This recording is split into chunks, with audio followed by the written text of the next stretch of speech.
I'm going to be super vulnerable with you guys right now because this is just real life and I like to keep it real. I am at the emergency vet. I'm at Well Pets in Columbia, South Carolina, or Irmo, South Carolina. Yesterday, before I went to Thanksgiving, I gave both of my dogs these yak cheese blocks. Some of y'all may know what I'm talking about. I have given them to my dogs forever. Never been a problem.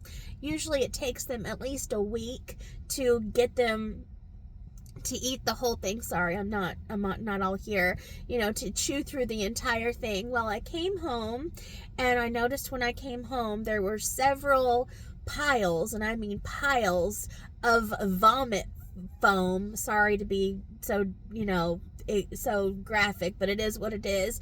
And I looked at Sheriff and he was like foaming at the mouth, and it was even coming out of his nose. I'm like, what have you done?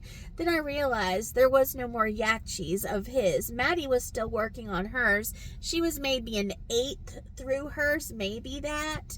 So I started looking more at the foam as I'm cleaning it up, and there are giant chunks of the yak cheese in the foam vomit.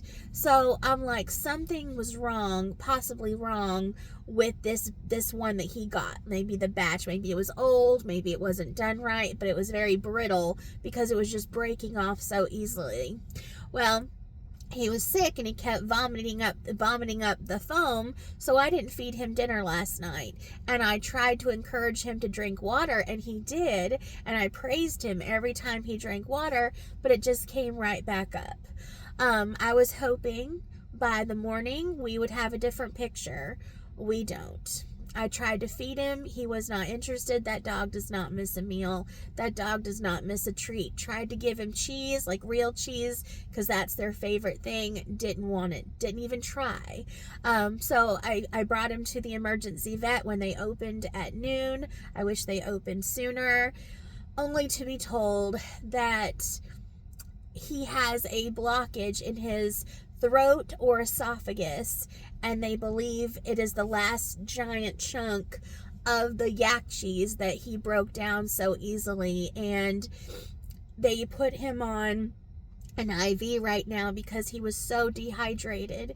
And after an hour on the IV, which I think will be another 40 minutes from now, they can try to remove the blockage. But there is such a high chance that they're going to tear his esophagus, and that means there will no longer be a sheriff with me. So I would really appreciate some love, some prayers, and some good vibes, because this sucks.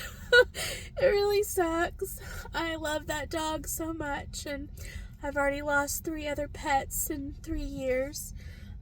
Maddie would definitely miss him. Some of y'all remember Wyatt. That was her best friend. He was also a French bulldog, and I had to put him down 3 years ago.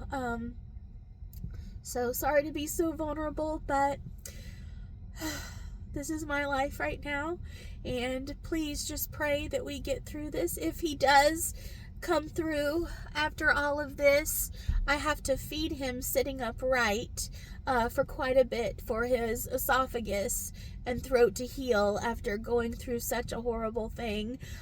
So they're going to train me how to do that, but I prefer to alter my life a little bit to feed him differently than lose him altogether.